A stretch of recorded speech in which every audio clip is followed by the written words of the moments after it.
बुद्धिमान की परीक्षा बहुत समय पूर्व जब गुरुकुल शिक्षा की प्रणाली होती थी, तब अब हर बालक को अपने जीवन के 25 वर्ष गुरुकुल में बिताना पड़ता था।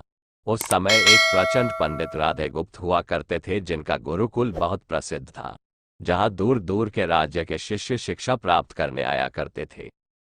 बात उन दिनों की है जब राधे गुप्त की उम्र ढलने लगी थी और उसकी पत्नी का देहांत हो चुका था। घर में विवाह योग्य एक कन्या थी। राधे गुप्त को हर समय उसकी चिंता सताती रहती थी। वह उसका विवाह एक योग्य व्यक्ति से करना चाहते थे, जिसके पास संपत्ति भले ना हो पर वह कर्मठ हो, जो किन्हीं भी परिस्थिति में उसकी बेटी को खुश रखे और उचित समय पर उचित निर्णय ले सके। बुद्धिमान की परीक्षा एक दिन उनके मस्तिष्क में एक ख्याल आया और उन्होंने इस परेशानी का हल सोचा कि क्यों ना वो अपने खुद के शिष्यों में से ही योग्य वर की तलाश करे।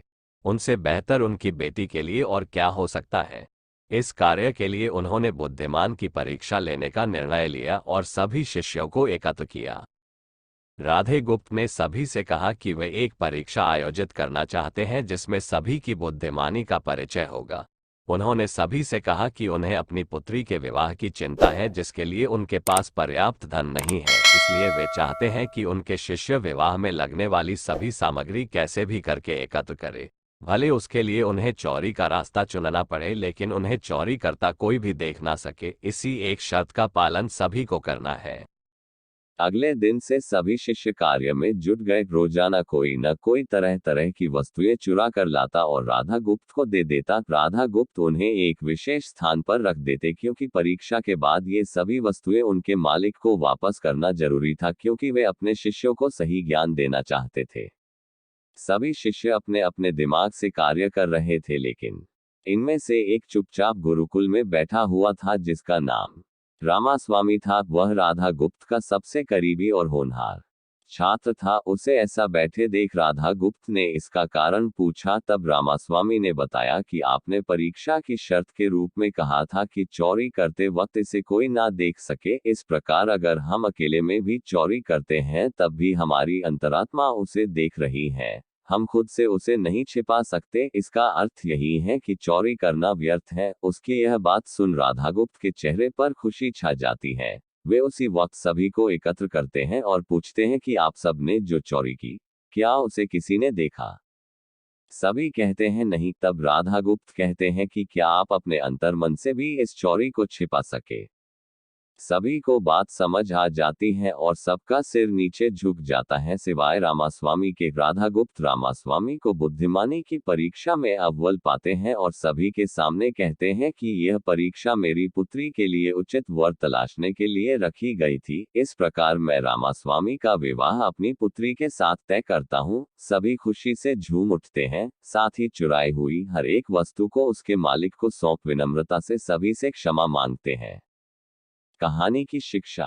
बुद्धिमानी की परीक्षा से यही शिक्षा मिलती है कि कोई भी कार्य अंतर्मन से छिपा नहीं रहता और अंतर्मन ही मनुष्य को सही राह दिखाता है। इसलिए मनुष्य को किसी भी कार्य के सही गलत के लिए अपने मन को टटोलना सबसे जरूरी है।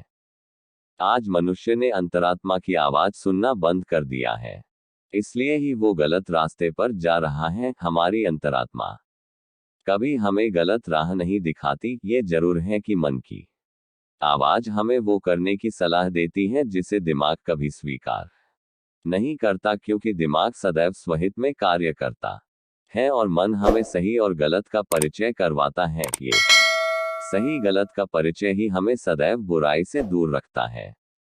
किसी भी कार्य के पहले हमें मन की आवाज जरूर सुनना। इस परीक्षा के जरिए राधा गुप्त ने अपनी पुत्री के लिए एक उचित वर भी तलाश लिया और शिष्यों को जीवन का अमूल्य ज्ञान दिया। आज के वक्त में कोई भी शिक्षक एवं शिक्षण पद्धति मनुष्य को धन कमाने तक का ही ज्ञान देते हैं।